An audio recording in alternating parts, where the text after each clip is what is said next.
Hello, basketball fans! Let me say, sorry, this video is coming a little bit later than I or probably you wanted, but I didn't want to leave anyone hanging and not posting to get ready for the next week of the season. But I am on vacation with my family. I mentioned that this week was going to be an away game. You know, we're here. So what can you do? Family came first. Whoop, guess up that sound. So, we're not in the normal studio. Got a different sound. Had to go with the lav mic in the hotel room. Sent the kids to the pool. So, let's do what we can. Try and make it short and sweet. But first,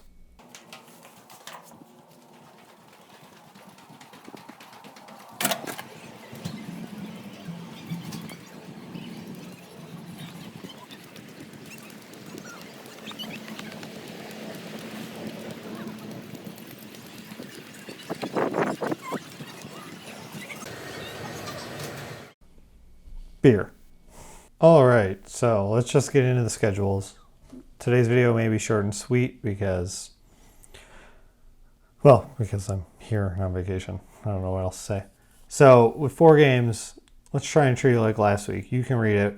4 games, the 3 games. The 2-game teams are really for the weekly lock leagues what is of concern. So, we got the Clippers, Sacramento, and Utah. So, you really got to do the math. If you're looking at someone for Sacramento playing 2 games versus, someone on your bench playing 4 games for Atlanta or something, you probably got to change that up. Even Charlotte, which has a dearth of talent. I particularly want to mention, though, that both Minnesota and Philly are playing 4 games, but Karl-Anthony Towns and Joel Embiid are only playing 3 games because they both got a suspension from their fight. They already served a suspension, so if you're in a weekly lock league, you already missed a game you weren't counting on. And they're going to both miss Monday night's game. But that's still 3 games, and those guys are stars. So if you were playing them, I think you're playing them anyway. Additional injuries we usually talk about. I haven't updated the schedule grid, so it was pointed out to me last week, even though it's not an injury, that I missed the fact that the Sun Star is going to be out for 25 games. At this point, it feels, besides the fact. And other important injury news is the Warriors. The entire Warriors team is hurt. So Steph Curry is gone for at least 3 months. Draymond's hurt. He's going to miss a few games. They didn't say what it was, but it's probably stay away because they don't really have any reason to rush him back. And D'Angelo Russell rolled his ankle. Sounds like he's coming back, and,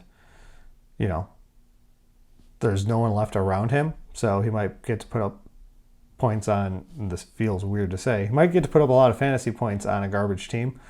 And it sounds rough to say that about the Warriors or Steve Kerr coach team, but they are lacking talent. They're lacking NBA caliber talent. That's how it was before the injuries. But with the hard cap after the trade they did, they're in a bad spot. And it's kind of amazing. But overall, for them, for the franchise, maybe for the NBA, it might work out for the best because they've got that pick. This isn't fantasy related. This is just basketball talk now. They've got that top 20 protected pick, and they traded away so many first-round picks that it kind of behooves them to end up with a pick in the top 20 so they can hang on to that first-round pick because it's going to be a bit before they have one. So I'm sure this isn't the way they were hoping that was going to go, but it's interesting. It's not any conspiracy theorist stuff. I'm just, it's interesting depending on how this all shakes out. Like, is there the possibility that they get into like a Tim Duncan type of lucky situation? Probably not, and it's too early to tell. It's pure speculation, but yeah, that's really what I got for you guys. Just short and sweet. Primer on the schedule. We'll get into other stuff. There's guys I want to talk about pickups and waivers, but I haven't got to watch as much game tape. And talking about things I saw 2 or 3 days ago just feels late. So I'll be back soon, and we're going to get more into hoops and into DFS and everything else. So thanks for watching. Talk to you guys soon. Hey everyone, quick correction. I wanted to fix the fact that with Draymond's injury, I said they didn't specify. I know it's a finger injury. They didn't specify time length, and there's no reason to hurry back. But I couldn't reshoot it because my kids came back from the pool. So I had to go find a spot brightly lit enough that I could record this, which ironically is actually from the splash pad. I'm actually back at the pool where they were because it's the only place brightly lit enough. So I wanted to clarify that. Cheers.